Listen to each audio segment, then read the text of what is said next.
विधानसभा निवडणुकीत मिळालेल्या भव्य पाठबळानंतर आता आमदार उदय सामंत आणि आमदार भैया सामंत यांचा अजेंडा हिंदुत्वाच्या दिशेने जात असून मागील काही दिवसातील घटना पाहिल्या तर त्यांनी दिलेले प्राधान्य हे महत्त्वाचे आहे।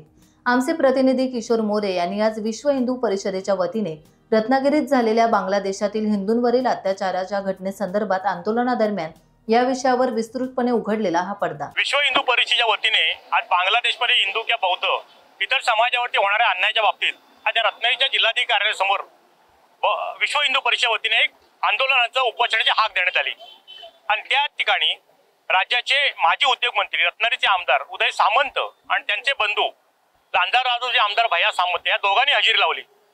गेल्या काही दिवसातला आपण घटनाक्रम बघितला तर उदय सामंतांचा रत्नागिरीला पहिला दौरा असेल।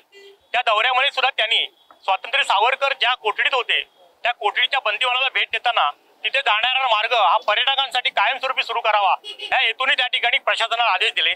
तर दुसऱ्या बाजूला त्याच दिवशी शिरगाव सारख्या ठिकाणी दामले यांच्या घरामध्ये स्वातंत्र्य सावरकरांचं वास्तव्य होतं त्या ठिकाणी भेट देऊन तिथली सगळी पाहणी केली।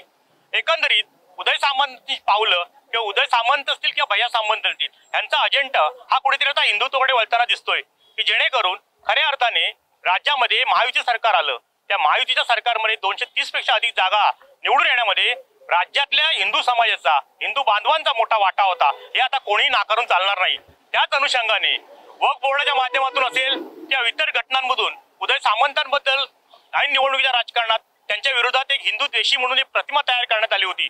त्या प्रतिमेनंतर निकालानंतर जे चित्र दिसलं त्याच्यामध्ये कुठेतरी उदय सामंत यांना भाजपा विश्व हिंदू परिषद असेल किंवा हिंदू समाज असेल या सर्वांनी पूर्णपणे राष्ट्रीय सहसंघ असेल पूर्णपणे पाठीशी त्यांच्या मागे राहिला हे निकालातून दिसून आलं।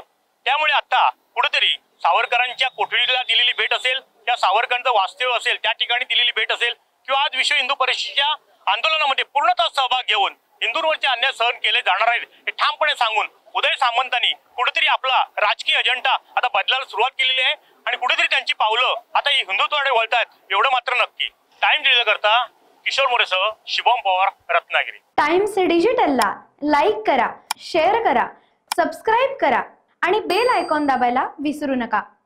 Times digital.